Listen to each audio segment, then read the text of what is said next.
السلام علیکم، امید کرتی ہوں آپ سب خیریت سے ہوں گے اور ٹھیک ہوں گے۔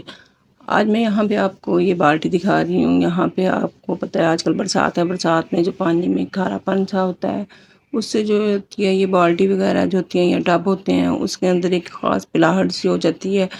اور یہ ہفتہ 10 دن کے اندر اگر اس کو صاف نہ کیا جائے تو یہ کافی زیادہ پیلی ہو جاتی ہیں، اور ان کے اندر زنگ جیسے داغ لگ جاتے ہیں جو صاف کرنے کافی مشکل ہے۔ آج میں آپ کو بہت ہی آسان سا حل بتاؤں گی، اور بہت جلدی سے یہ جو ہے کھارے پانی کے داغ صاف ہو جائیں گے۔ یہاں پہ میں آپ کو ہارپک دکھا رہی ہوں، یہ میں ایڈورٹائز کے لیے نہیں بتا رہی آپ کو، پر یہ ہے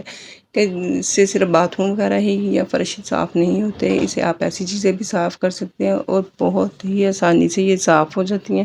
بنا محنت کے۔ یہاں پہ میں نے تھوڑا سا ہارپک لے کے اس کو نا اسکاچ برائٹ لے کے اس کو اچھے طریقے سے اس کے اوپر پھیلا دیا۔ میں اس کو بالکل بھی ابھی رگڑ نہیں رہی ہوں، اس کو رگڑنے کی آپ کو ضرورت بھی نہیں پڑے گی، آپ نے بس تھوڑا سا اس کے اندر ڈال کے اس کو اچھے طریقے سے پھیلا دینا ہے، تاکہ جہاں پہ تمام داغ وغیرہ جو ہیں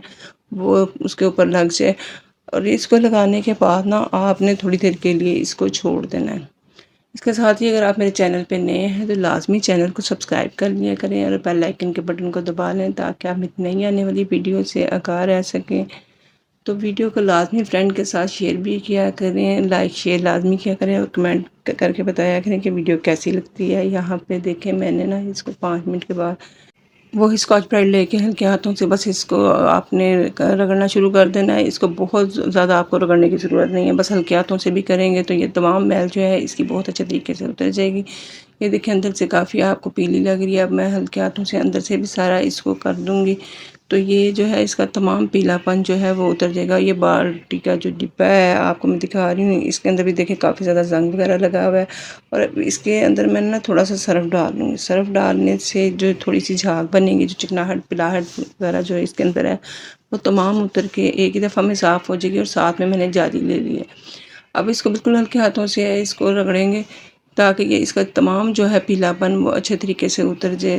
صرف 1 سے 2 منٹ کے لیے ہی آپ اس کو اس طرح طریقے سے کریں گے، اور یہ دیکھیں گے آپ کو اس کو ذرا بھی محنت نہیں کرنی پڑے گی۔ آپ اس کے ساتھ بالٹی ٹب جو ڈبے وغیرہ ہوتے ہیں، جو استعمال کی ٹوکریاں وغیرہ ہوتی ہیں جو آپ کو صاف کرنے میں کافی مشکل ہوتی ہے، آپ اس کو بھی صاف کر سکتے ہیں۔ تو یہاں پہ میں آپ کو بتاؤں کہ اس کو صاف کرنے میں بالکل بھی آپ کی زیادہ محنت نہیں لگے گی، جیسے کہ ہم برش وغیرہ سے رگڑ رگڑ کے صاف کرتے ہیں اور کافی ٹائم لگ جاتا ہے۔ یہ دیکھیں 2 سے 3 منٹ میں اس کے اندر سے تمام جو اس کی پلاہٹ ہے وہ اتر چکی ہے، اور آپ کے سامنے ہی ہے۔ میں نے اس میں کے اندر اب اور کچھ بھی نہیں ڈالا، صرف اس کو 2 سے 3 منٹ کے لیے اس کے ساتھ ہی کیا ہے، رب کیا ہے۔ اگر آپ یہ جالی وغیرہ نہیں بھی لینا چاہتی، یہ میں نے اس لیے پکڑی ہے، اب خالی ہاتھوں سے بھی اگر گلوز پہن کے کریں گے تو تب بھی ہو جائے گا، کیونکہ اگر وہ میرے پاس گلوز نہیں تھے، اگر آپ گلوز پہن کے کریں گے تو تب بھی یہ ہاتھ سے بالکل صاف ہو جائے گا۔ یہاں پہ دیکھیں اس کو تمام چیزوں کناروں وغیرہ کو آپ نے اچھے طریقے سے رگڑ لینا ہے، اور یہ دیکھیں ڈبہ آپ کو میں نے پہلے دکھایا تھا وہ کتنا زیادہ پیلا اور گندا تھا۔ اب یہ دیکھیں دونوں چیزیں کتنے اچھے طریقے سے صاف ہو چکی ہیں۔ اب میں اس کو آپ کو پانی کے ساتھ صاف کر کے دکھاتی ہوں یہ کس قدر صاف ہو چکی ہیں۔ تو اسی طرح ہی اگر آپ ویڈیو مزید اچھی دیکھنا چاہتی ہیں تو چینل کو لازمی سبسکرائب کیا کریں، اور کمنٹ میں بھی بتایا کریں کہ ویڈیو کیسی لگتی ہے، تاکہ میں اسی طرح کی مزید آپ کے لیے اچھی ویڈیو بنا سکوں۔ تو یہاں پہ اگر آپ کہیں گے کہ آپ کی بالٹی تو پہلے ہی بہت زیادہ گندی تھی، تو آپ پہلے بھی اس طریقے سے صاف کر سکتے تھے، کہ اسی لیے میں نے ویڈیو بنانی تھی۔ تو ہفتہ 10 دن کے لیے اس کو بالکل بھی نہیں دھویا تھا، پر جب بھی میں اس کو واش کرتی ہوں اسی طریقے سے کرتی ہوں، اور بہت ہی زیادہ یہ صاف ستھری ہو جاتی ہے۔ یہاں پہ میں آپ کو دکھا رہی ہوں کہ یہ کتنی بالکل ایسے لگ رہی ہیں کہ جیسے ابھی بازار سے نہیں لائے ہیں، تو کوئی اس میں پیلا پن یا داغ نہیں ہے۔ اسی کے ساتھ اجازت چاہوں گی، اللہ حافظ۔